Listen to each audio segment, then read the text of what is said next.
झारखंड शैक्षिक अनुसंधान एवं प्रशिक्षण परिषद रांची झारखंड द्वारा 2 मॉडल सेट जारी किया गया है क्लास 9th के लिए। किस क्लास के लिए? क्लास 9th के लिए। गणित का 2 मॉडल सेट जारी किया है जिसमें कि 40 क्वेश्चन, एक एक पूर्णांक का रहेगा। क्वेश्चन में दिखा दो। इस तरह एक और मॉडल सेट है, उसको मैं बना दूंगा बहुत जल्द। पहले आज इसको बना देता हूं। ये देखना है, प्रैक्टिस करना है। दूसरा मॉडल सेट भी आएगा, उसको भी बना देख लेना है ताकि 40 में 40 नंबर ला सके। देखिए क्वेश्चन लिखा है, निर्देश को सभी प्रश्न अनिवार्य है, मतलब सब बनाना है ना। सभी प्रश्न अनिवार्य मतलब क्या? सब बनाना है। प्रश्न की कुल संख्या कितनी है? 40 है। प्रत्येक प्रश्न के लिए 1 अंक निर्धारित है ना, अर्थात 1 नंबर रहेगा सब। प्रत्येक प्रश्न के लिए 4 विकल्प दिए गए हैं, इनमें से सही विकल्प का चयन कीजिए। तो करेगा याद में, गलत उत्तर के लिए कोई अंक नहीं मिलेगा, सबको जानता था। आगे बढ़े। चलिए देखिए, निम्नलिखित में से कौन परिमेय संख्या है? अब देखिए ये परिमेय है। Yes sir. पाई क्या है? अपरिमेय। और 22/7 परिमेय है, ध्यान रखना है क्योंकि ये भी क्वेश्चन पूछ सकता था।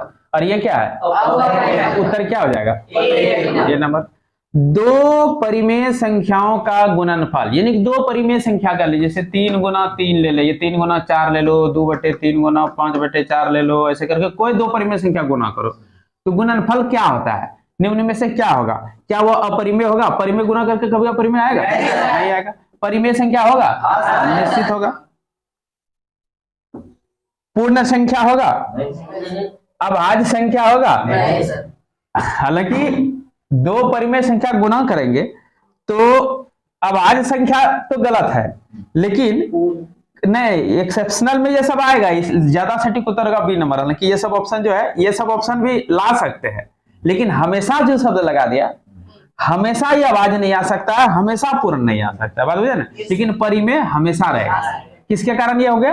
हाँ, लेकिन होगा ये सब भी, विशेष केस में ये सब भी होगा, लेकिन हमेशा शब्द के कारण क्या हो गया? परिमेय संख्या। कि 2 परिमेय संख्याओं का गुणनफल हमेशा क्या होगा? परिमेय। और ये सब कभी कभी आएगा, लेकिन हमेशा पूछा इसलिए बी नंबर हो गया। 0 किस प्रकार की संख्या है? 0 क्या है? अपरिमेय है? 0 अभाज्य है? विषम संख्या है? परिमेय संख्या है? तो उत्तर डी नंबर हो जाएगा। ठीक। प्रत्येक परिमेय संख्या है, प्रत्येक परिमेय संख्या, जितने भी परिमेय संख्या है उसको क्या कहते हैं? परिमेय संख्या। जैसे 1 2 3 4 जितना है 0, फिर भिन्न वाला है ना, या दशमलव वाला को एक ही ना, भिन्न वाला, दशमलव वाला जितना है सब परिमेय संख्या जो है क्या है? पूर्ण संख्या है? नहीं। हमेशा कैसे होगा? प्राकृत है? नहीं। बटाला सब क्या होगा? अपरिमेय। अब अपरिमेय नहीं होगा, वास्तविक संख्या। प्रत्येक परिमेय संख्या को भी वास्तविक कहते हैं, अपरिमेय संख्या को भी वास्तविक कहते हैं ना। प्रत्येक परिमेय और अपरिमेय दोनों प्रकार की संख्या क्या कहते हैं? वास्तविक कहते हैं। 3 4 के बीच निम्न में से कौन सी परिमेय संख्या है? 3 और 4 के बीच। तो देखिए 2 पाई का अर्थ क्या हुआ? 2 गुना 22/7, यानी कि 22 दूनी 44/7। ये कितना बार में कटेगा? 7 6 के 42, 6 से ऊपर जाने लगा ना। और जबकि ये 3 से 4 के बीच एक पूछ रहा है, तो 3 4 के बीच हुआ ये। और 15 को 7 से भाग दो, 7 दूनी 14, 1 15, 2 दशमलव कुछ जाने लगा। 3 और 4 के बीच आया? 2 से नीचे ना गया, और 2 से नीचे आ गया। पूछ रहा है 3 और 4 के बीच होना चाहिए। किसके किसके बीच? 3 और 4 के बीच। इसको भाग दो, 3 तिया 1 बचा, 3 तिया, तो 3 से ऊपर और 4 से नीचे रहा, 3 और 4 के बीच आया। अब इसको देखो, 4 दूनी 8, 3 11, फिर 4 7 21, 4 7 21, 4 7 18, यानी 2.7 होने लगा ना। तो ये 3 और 4 के बीच हुआ? नहीं हुआ। वो 3 से ऊपर होना चाहिए, 4 के नीचे रहना चाहिए। कौन सा हो गया? कारण सही समझो, ठीक ना। बनाना है परिचय मार देना है, ठीक, अलग बात है, लेकिन क्यों हुआ उसको जानना चाहिए ना। वीडियो बनाने का मतलब है कि उसको आप जान सके कि है क्या चीज। ऐसे तो उत्तर आप लोग मार दीजिएगा, बहुत रट के भी मार दीजिएगा, वो सही चीज नहीं है। जानकारी होनी चाहिए। देखिए x का मान क्या होगा? 64 पर x बराबर 8। तो ऐसे क्वेश्चन को हम लोग क्या करते हैं, इसको भी पहले हम लोग अभाज्य संख्या गुणनखंड में बदलते हैं। तो 2 छोटा होगा, 64 का अभाज्य गुणनखंड जब कीजिएगा 2 कैट आएगा?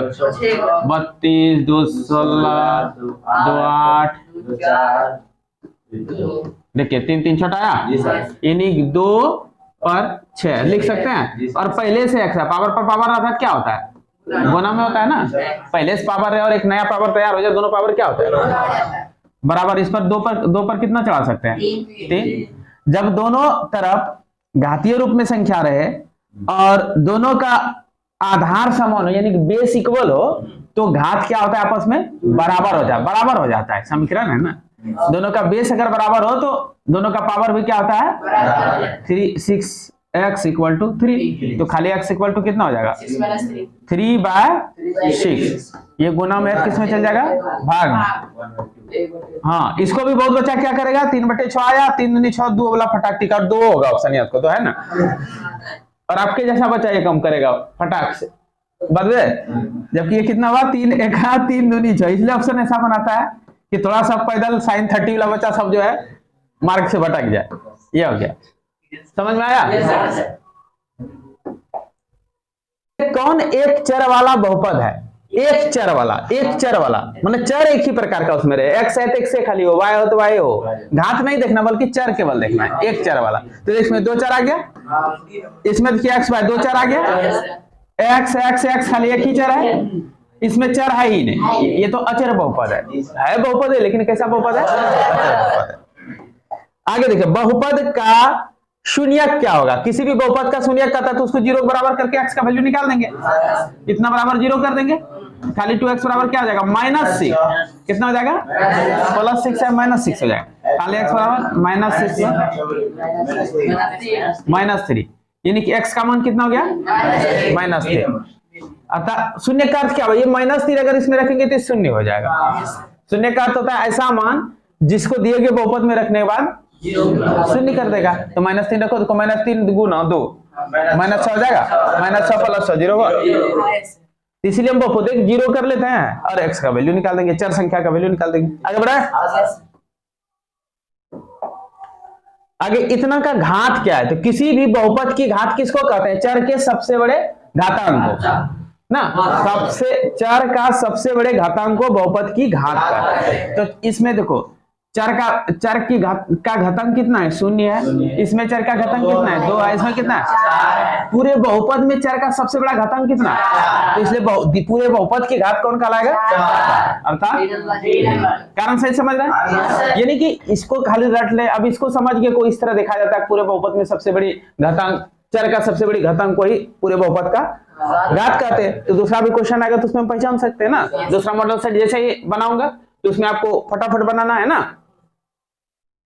मॉडल सेट दूसरा भी जस्ट इसी तरह रहेगा, हालांकि इस मॉडल सेट में संपूर्ण मैथ को टच नहीं किया है, थोड़ा सा सेटिंग में सही नहीं है, सही तरीके से पूरा मैथमेटिक्स को टच नहीं कर पाया, ठीक ना। स्टैटिस्टिक्स का क्वेश्चन नहीं है। px बराबर इतना, तो p0 का मान क्या होगा? अर्थात क्या है? x है तो x घटो 0 है, तो 0 रहेगा तो क्या हो जाएगा? 0 घटो 1 हो जाएगा। 0 घटो 1 मतलब क्या हो जाएगा? -1।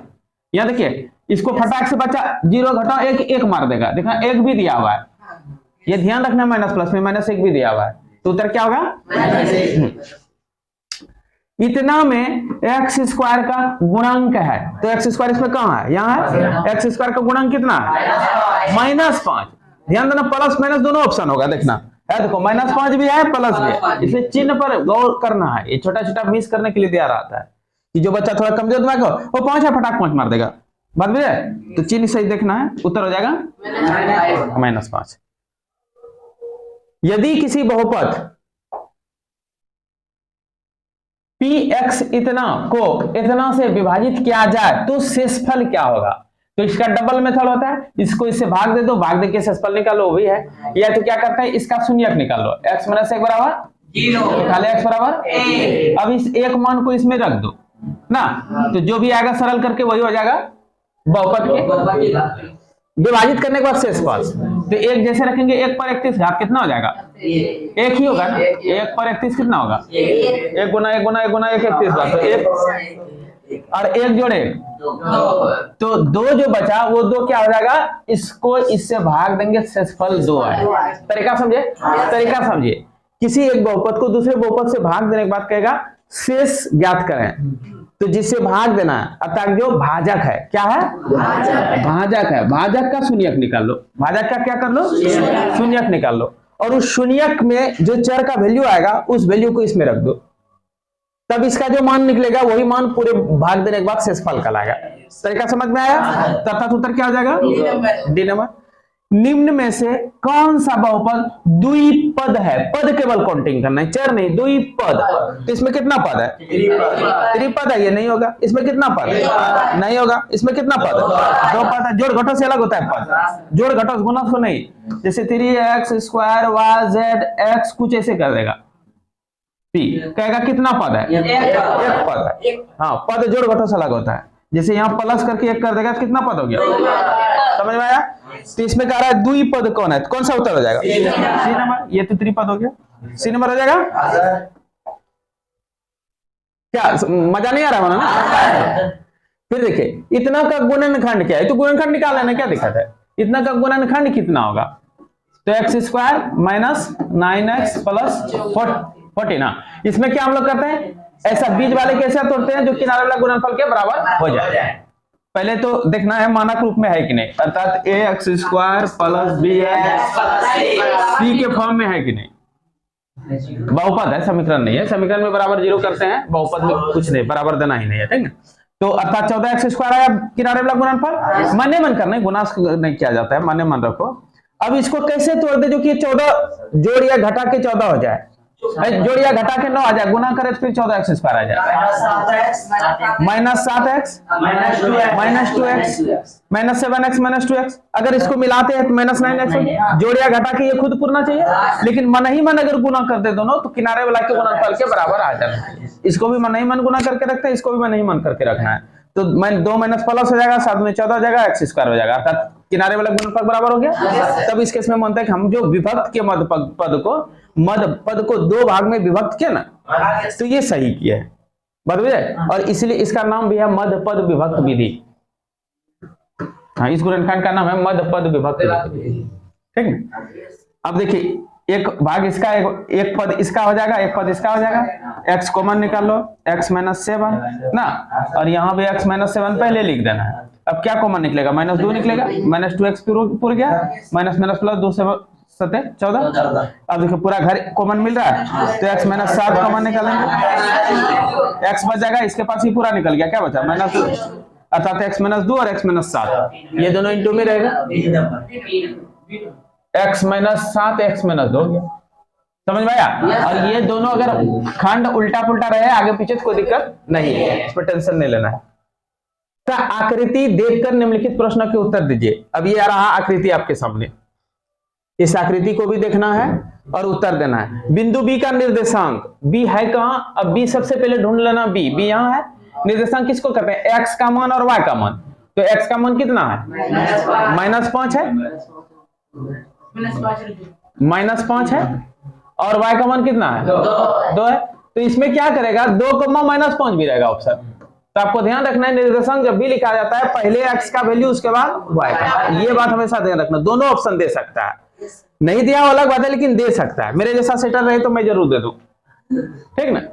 इसलिए ध्यान रखना, क्योंकि निर्देशांक लिखने का रूल ही है पहले x का निर्देशांक उसके बाद y का, यानी कि पहले भुज लिखेंगे उसके बाद कोटि लिखेंगे। हाँ, तो कौन सा हो जाएगा, -5,2। फिर कहता है निर्देशांक -3, -5 द्वारा पहचान किया गया बिंदु कौन सा है। तो -3 कहां होगा, x का माइनस मान यहां आ जाएगा, और सॉरी x का माइनस यहाँ होगा, ये है x का माइनस इधर है -3, और y का कितना जाना है, y का -5 यहाँ आगे।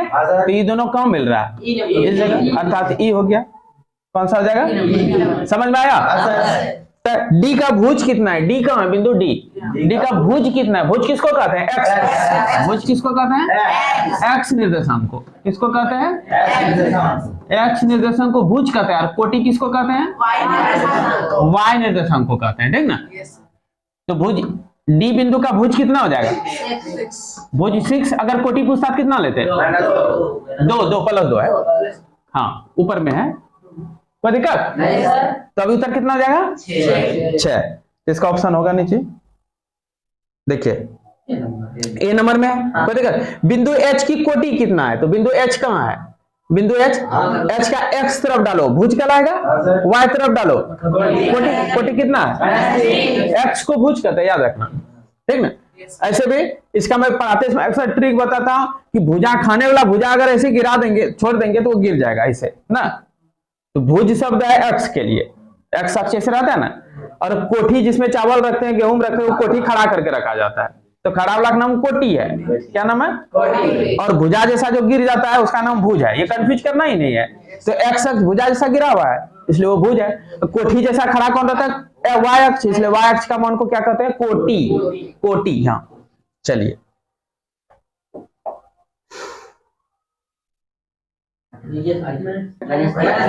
-3 एच की कोटि, एच की कोटि, कोटि वाई मान को कहते हैं कोटि जैसा जो खड़ा रहे, -3।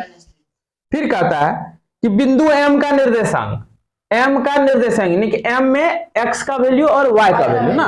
एम कहाँ है? एम यहाँ है। तो एम में एक्स का वैल्यू कितना है? तो देखिए एक्स का वैल्यू कितना है? -3। और वाई का वैल्यू कितना है? वाई का वैल्यू है ही नहीं, वाई ना तो ऊपर तरफ गया ना नीचे गया।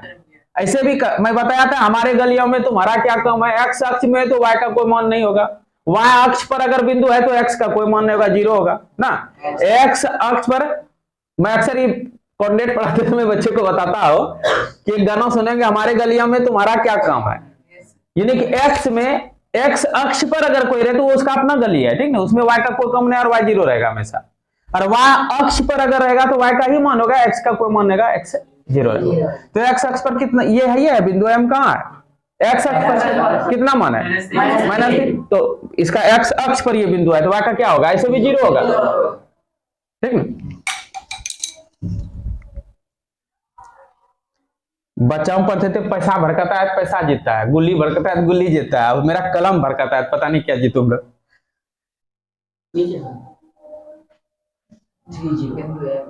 हाँ क्या नंबर था? एम। तो एम का निर्देशांक क्या हो जाएगा? 3, हाँ -3, 0। देखना यहाँ 3 0 भी दिया हुआ है, 0 3 दिया है, 0, -3 दिया है। कितना मतलब कि चिन्ह के साथ थोड़ा सा चेंज कर दिया कोटि भुज को, तो बड़ा सावधानी से इसको बनाना, ठीक ना। है हल्का चैप्टर लेकिन बच्चा अक्सर कंफ्यूज करता है। तो एम का क्या हो गया? -3, -3, वाई का मान एक्स ना ऊपर तरफ है ना नीचे तरफ, खाली एक्स का मान -3 है, अर्थात -3, 0। ये हो गया, कोई दिक्कत? कहता है एक्स अक्ष और वाई अक्ष के कटान बिंदु, क्या कर रहा है? एक्स अक्ष और जैसे ये एक्स अक्ष हुआ ये वाई अक्ष हुआ, इसके कटान बिंदु को क्या कहते हैं? मूल बिंदु कहते हैं, कोई दिक्कत? अब वो खत्म हुआ। अच्छा 2,0 रैखिक समीकरण इतना का एक हल है, तो के का मान क्या है? मतलब इसका हल ही है, एक्स का मान कितना है और वाई का मान कितना है, तो कहता है इसको रख दो, के का मान निकल ना। तो जैसे ही एक्स का मान के दूध नहीं 4 और वाई का 0 रहेंगे तो ये 0 बन जाएगा, अर्थात के बराबर कितना निकल गया? 4। ये नंबर दो चर वाले मतलब एक्स वाई 2 चर है, वाई जेड 2 चर है, मतलब कोई 2 चर वाले रैखिक समीकरण। रैखिक किसको कहते हैं? जिसका घात एक ही रहे उसको रैखिक कहते हैं। का मानक रूप क्या है? मतलब चर 2 ठो होना चाहिए, चर के ठो होना चाहिए और घात एक हो, इसलिए रैखिक नाम है। 2 चर वाले रैखिक समीकरण का मानक रूप क्या होगा? जिसका मानक रूप क्या होता है?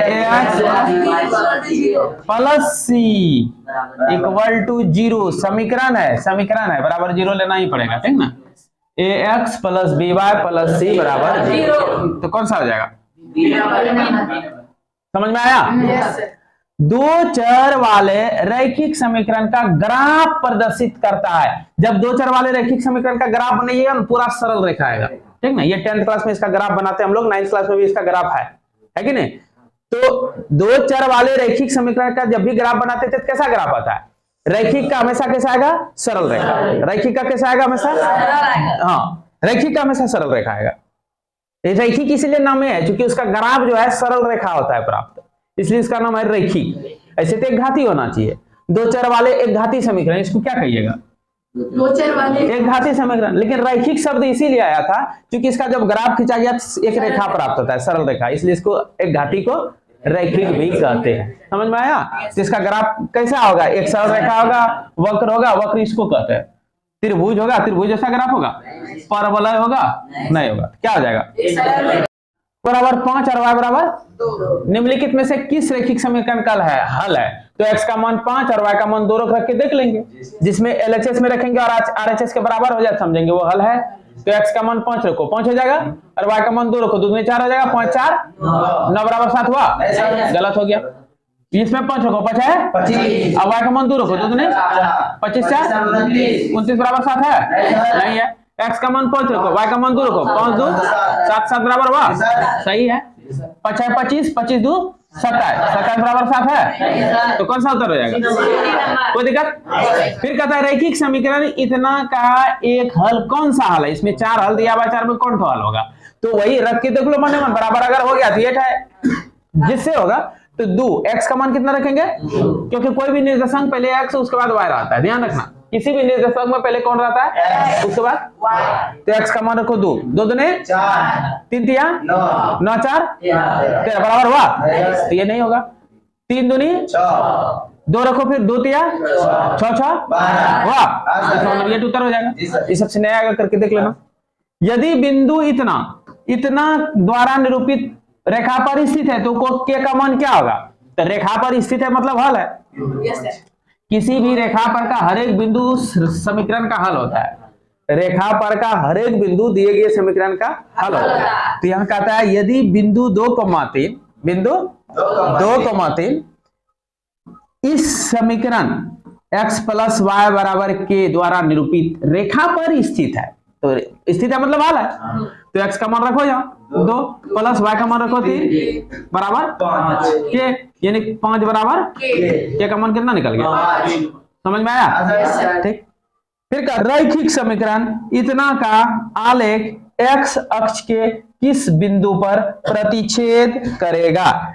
रैखिक समीकरण इतना का आलेख x अक्ष के किस बिंदु पर प्रतिच्छेद करेगा?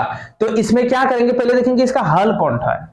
थोड़ा सा घुमाया क्वेश्चन, ठीक है ना? ऐसा नहीं सोचेगा कि नया क्वेश्चन कुछ है, मैं बता रहा हूं तुरंत समझ में आ जाएगा। सबसे पहले इसका उत्तर निकालिए कि इस समीकरण का हल कौन होगा, तब मैं बता रहा हूं उत्तर क्या निकालने का है। कि ये x अक्ष के किस बिंदु पर प्रतिच्छेद करेगा।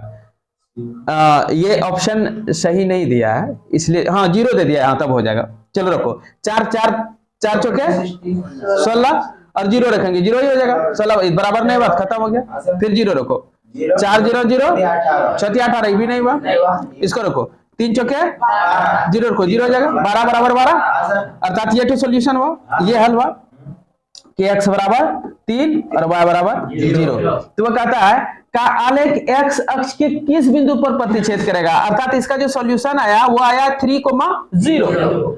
मतलब इसमें केवल x का मानना है, y का माने नहीं है। इसका मतलब ये समीकरण जो है x अक्ष पर प्रतिच्छेद क्या है, उसका जो ग्राफ खींचे होंगे ना, तो x अक्ष को कैसे काट दिया होगा, इस तरह या ऐसे होगा, ऐसे।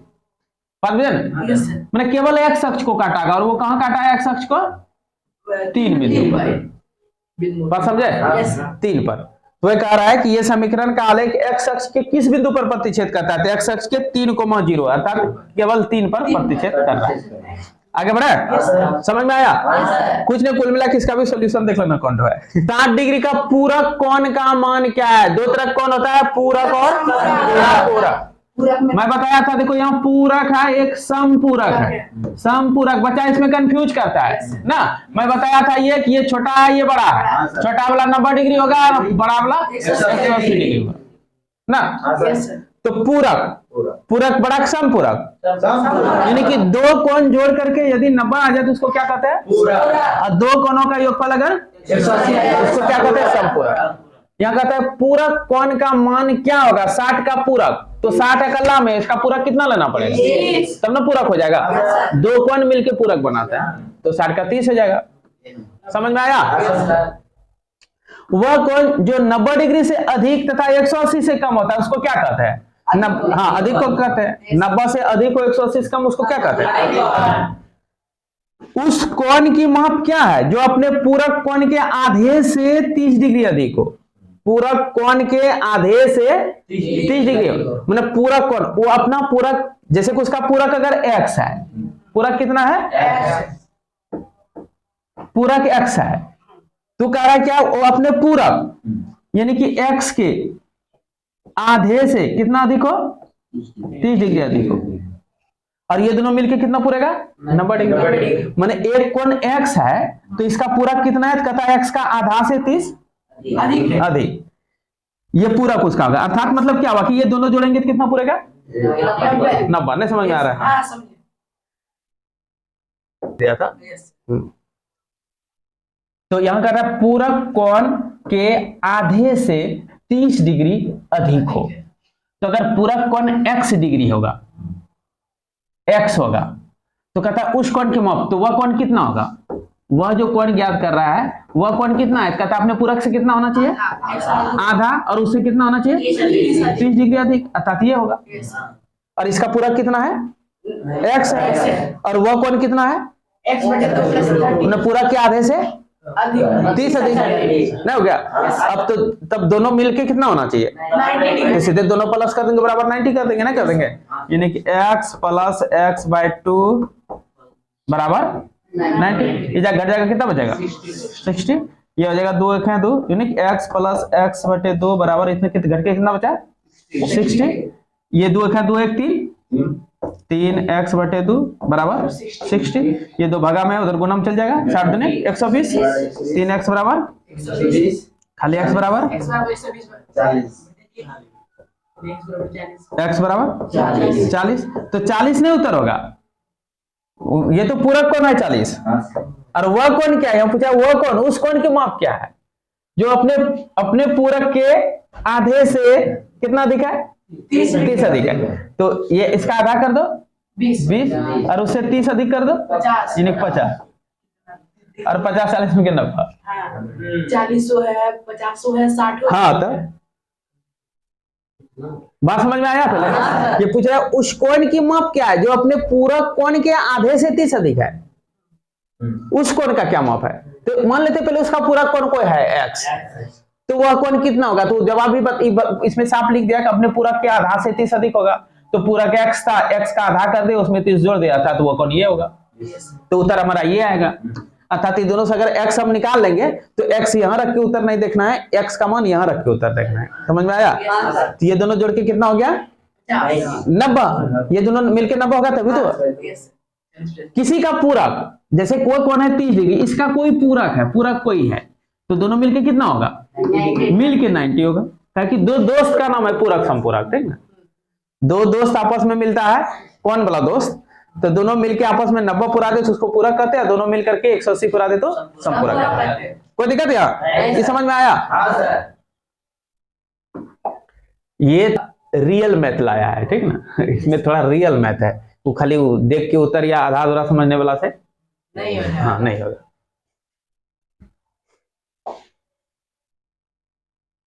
और एक तरीका इसका बता दूं, देखो पूरक है, दोनों मिलके कितना पूरा होगा, 90 है ना।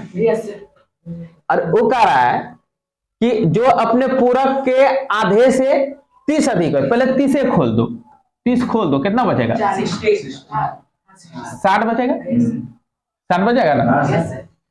और आधे से 30 अधिक हो, नहीं इस मेथड से नहीं जाएगा, वही मेथड ठीक है, ठीक ना, वही मेथड ठीक है, इससे हो जाएगा। और चलो आगे बढ़ते हैं। नीचे दी गई आकृति में रेखाएं A B C D O पर प्रतिच्छेद करती है, यदि कोण इतना इतना बराबर 70 इतना, आकृति दिया होगा, तो आकृति दिया हुआ है, दिख रहा है।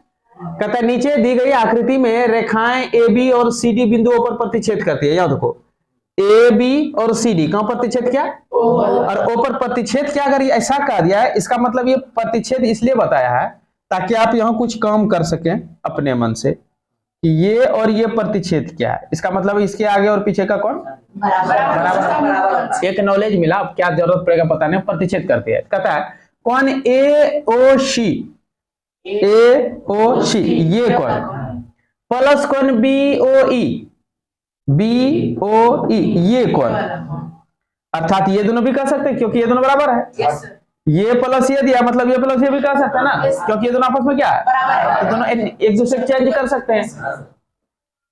मिलके कितना है 70। कहता है COE कितना होगा, COE ये ठुकोण कितना होगा, इसको y मान लो, कोई दिक्कत नहीं सर, तो देखो यहाँ में देखो जरा सा, ये और ये जोड़ के कितना दिया है 70 डिग्री। और इसको y मान लेंगे तो पूरा सरल रेखा बना, उतना फालतू का दौड़ाया है, उसका कोई जरूरी नहीं था वो सब बकवास का, ठीक ना। तो ये प्लस ये तीनों मिलके कितना होता है 180 और ये दोनों मिला के वो कितना दे दिया, तो दोनों मिला के 70 है, अकल आई कितना बचा होगा 110। हाँ ऐसे कर देते हैं कि कौन AOC प्लस कौन BOC और मैंने ये दोनों मिला दिए, अब प्लस y मिलके कितना हो जाएगा, पूरा आंसर तक मिलेगा कितना बने सरल रेखा पर 180 बराबर कर देंगे यस, और ये दोनों का मिला के मान दे दिया 70 प्लस y बराबर बराबर 180। और खाली 70 उधर घट जाओ 110 ऑप्शन में कहीं होगा बी नंबर। समझ में आया, कुछ नहीं ज्यामिति में कुछ नहीं रहता है, ज्यामिति सबसे इजी होता है पार्ट, ठीक ना। दी गई आकृति AB पैरेलल CD है, AB और CD क्या है समांतर है। समांतर करने का मतलब है इसमें बहुत चीज गुणधर्म हम ले सकते हैं, समांतर का दिया बहुत गुणधर्म ले सकते हैं। जैसे सिंपल क्वेश्चन दिख रहा है तो x प्लस y का मान कितना होगा, कहता है ये x और y मिला देंगे तो कितना होगा, ऐसे तो x बराबर y होगा क्योंकि दो समांतर रेखाओं को कोई त्रिज्या का प्रतिच्छेद करे तो अंतर कोण बराबर होते हैं, अर्थात यहाँ x बराबर अर्थात x अगर निकाल देते हैं तो उसी को x y भी कर देंगे और दोनों आपस में जोड़ के बता देंगे ना। और x कितना होगा यहाँ देखो इस जगह एक सरल रेखा कितना कोण बनता है, इसको अगर ऐसे करके काट दें इधर 50 देते हैं तो इधर कितना हो जाएगा 130 ना जाएगा, तो यहाँ देखो यहाँ नहीं दिख रहा वही चीज। समझ में आया, इससे निकालो। अन्यथा दूसरा स्थिति देखो, अगर हमको इतना नहीं तामझाम करना है, हम जानते हैं शीर्षाभिमुख कोण क्या होता है, तो ये 130 है तो ये क्या हो जाएगा, ये 130 है तो ये कितना हो जाएगा, तो उत्तर क्या हो जाएगा 130 हाँ 130 प्लस 130 देगा अर्थात 260। हालांकि देखो वो झराने के लिए 130 भी एक ऑप्शन में दे देना चाहिए था, 130 भी दे देता तो बच्चा फटाक 130 बहुत मारिए देता, जबकि ये पूछा है x प्लस y। समझ में आया बात, दोनों में से कोई मेथड लगा देंगे। त्रिभुज के तीनों कोणों का योग कितना होता है 2000 डिग्री, कितना था त्रिभुज के तीनों कोणों का योग बैल बाबा कितना हो जाएगा, ये प्रूफ भी करने सिखाए थे याद आया। और कोई किसी भी प्रकार का चतुर्भुज हो चारों कोणों का योग 360, इसको क्या बताते हैं, ऐसे मिला करके हम दो त्रिभुज देखते हैं, दोनों त्रिभुज का अर्थ कोण जोड़ करके 360 करते हैं 180 प्लस 180, तो उत्तर क्या आ जाएगा त्रिभुज का तीनों कोणों का योग 180। ये सब क्वेश्चन मिस नहीं करना, ये सब करोगे तो 80 कैसे लागोगे, 100 कैसे लागोगे। किसी त्रिभुज में अधिक से अधिक कितने समकोण हो सकते हैं, हाँ एक समकोण, दो समकोण भी नहीं होगा। अगर दो समकोण बनाना चाहेंगे तो देखो क्या आ जाए, अगर 90 डिग्री का कोण बनाएंगे और दूसरा भुजा भी मिलाने वाला पक्का 90 डिग्री खड़ा कर देंगे, अगर ना कितना डिग्री 90 डिग्री, नतीजा क्या हो जाएगा, ये मिलेगा कभी, तो 90 से इसको कुछ ना कुछ कम करना पड़ेगा। समझ में आया, ठीक।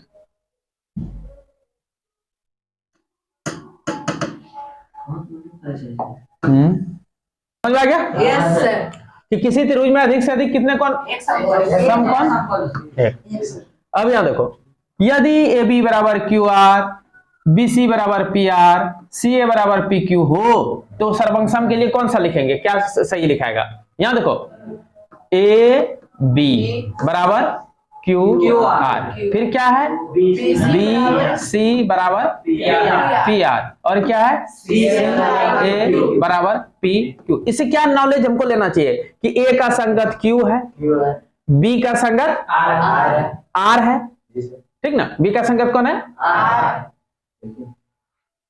नहीं AB भुजा है, AB ऐसे है त्रिभुज, यह देखो ABC और दूसरा है कि नहीं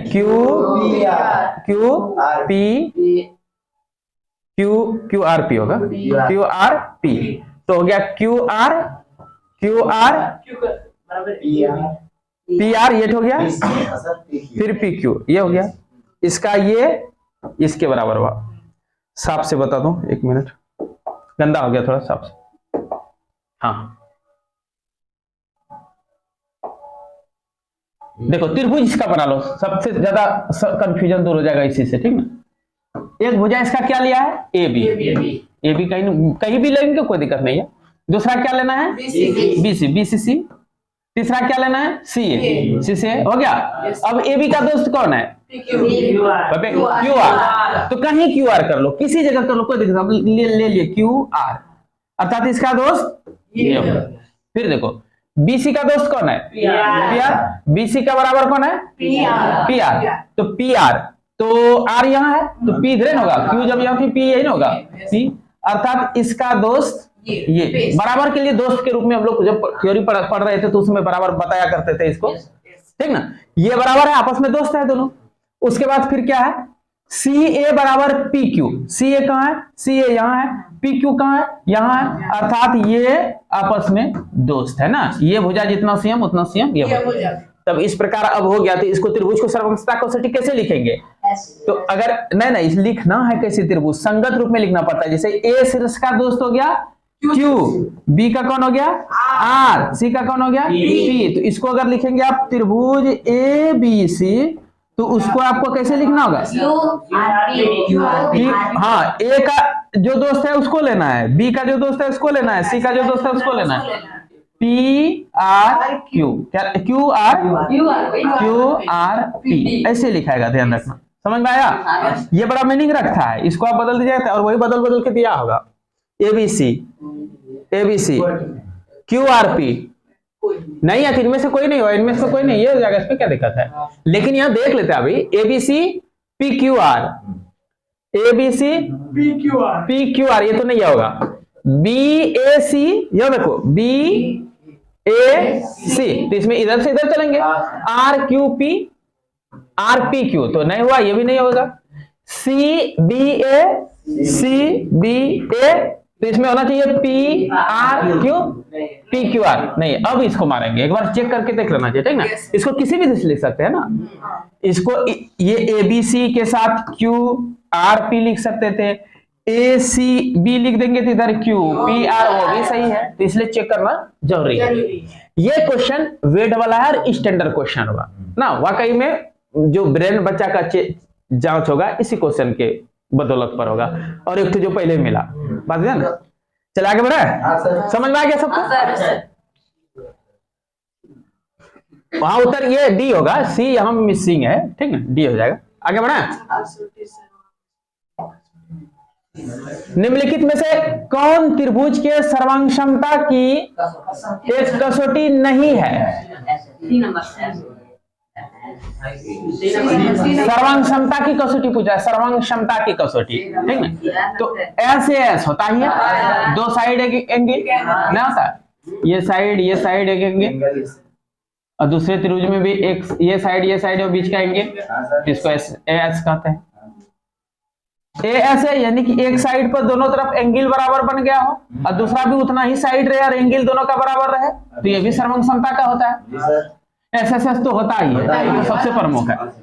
एस एस ए नहीं होता है, एक भुजा और दूसरा भी भुजा ले ले तब एंगल लो, ऐसा नहीं होगा। इस तरह त्रिभुज अलग अलग बन जाएगा, एक भुजा इतना सा ले लेंगे, एक भुजा इतना बड़ा ले लेंगे और एंगल यहाँ बना देंगे 90 डिग्री या 30 डिग्री। फिर एक भुजा इतना बड़ा ले लेंगे, दूसरा भुजा इतनी सा ले लेंगे और यहाँ कौन उतनी डिग्री बना देंगे, तो ये सर्वांग क्षमता कसौटी नहीं है। क्या कोई दिक्कत हो रहा है?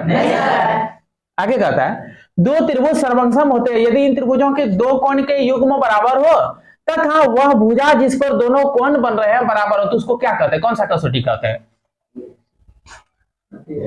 साइड है एक ठो, दो त्रिभुज सर्वसम होते हैं यदि इन त्रिभुजों के दो कोण यानी दो ठो एंगल के युग्म बराबर हो तथा वह भुजा जिस पर ये दोनों एंगल हो, यानी कि जैसे एक भुजा इस पर ये एंगल है और ये एंगल है, तो ये तो भुजा रहे और ये तो एंगल और ये तो एंगल।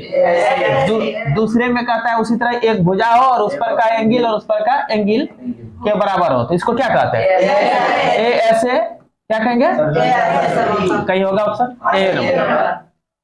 समझ में आया। समबाहु त्रिभुज का प्रत्येक कोण कितना होता है? समबाहु त्रिभुज का प्रत्येक कोण बराबर होता है x x x, तो 3x x बराबर खाली x बराबर 60 डिग्री, भाग लग जाएगा। 39 40 लास्ट हो गया। यदि इसमें स्टेटिस्टिक्स का क्वेश्चन दिखा, मेंसुरेशन का क्वेश्चन दिखा, नहीं दिख रहा है, ठीक। यदि एक त्रिभुज की तीनों भुजाएं दूसरे त्रिभुज की तीनों कोणों के बराबर हो, तीनों भुजाओं के बराबर, सॉरी, यदि एक त्रिभुज की तीनों भुजाएं दूसरे त्रिभुज के तीनों भुजाओं के बराबर, माने एक त्रिभुज का तीनों भुजा दूसरे त्रिभुज के क्रमानुसार होता है, क्रमानुसार। जैसे इसका पहला भुजा इसके पहला के बराबर, इसका दूसरा भुजा इसके दूसरे के बराबर, इसका तीसरा भुजा इसके तीसरे भुजा के बराबर, अगर बराबर हो तो ऐसे सर्वंग समता को क्या कहते हैं? एसएस कहते हैं, साइड साइड साइड, भुजा भुजा भुजा ना। आकृति में बीओसी ये तथा त्रिभुज एओडी ये सर्वंग समता के किस नियम से सर्वंग सम है? तो देखो ये एंगल बराबर है 90 डिग्री हो गया ना, और क्या दिया? एक तो भुजा मात्र दिया, बराबर बराबर दिया ना, और आप लोग को कुछ बराबर दिख रहा है? हाँ, तो क्या कीजिएगा? RHS कैसे लेंगे? RHS तब लेते हैं जब राइट एंगल हो, साथ साथ हाइपोटेनियस बराबर हो। हाइपोटेनियस मतलब कर्ण, यहाँ कर्ण बराबर दिखाया है, कर्ण बराबर दिखाया, अपने मन से नहीं ले सकते, एक चित्र देख देंगे कहेंगे ये बराबर है। इंडिकेट क्या रहेगा इसे? जैसे यहाँ रहता है ऐसे, तब समझते बराबर है। ये बराबर के बारे में कुछ नहीं कहता, आप अपने मन से हुबहू लगे भी बराबर तो नहीं कर सकते हैं जब तक वो इंडिकेट ना करे, बात बुझे ना। तब यहाँ क्या है? तो यहाँ देखिए दो कोण बराबर है, ठीक ना, ये कोण और ये कोण तो बराबर है ही, साथ ही साथ यहाँ देखिए ये कोण और ये कोण शीर्षाभिमुख कोण है, तो एंगल साइड, और इसमें भी है एंगल साइड, है ना। तो कौन सा हो जाएगा? ये तो हो जाएगा, समझ में आया? यहाँ RHS भी दे दिया है ताकि बच्चा इसको देखेगा और फटाक RHS मारेगा, ठीक है, इसलिए इसको मारना गलत होगा। दो ठो एंगल हुआ बराबर और एक ठो साइड, दो एंगल एक साइड, इसलिए क्या उत्तर हो जाएगा? तो इस प्रकार सेट 1 खत्म हो गया हम लोग का। सेट 2 नेक्स्ट डे में बना दूंगा, ठीक।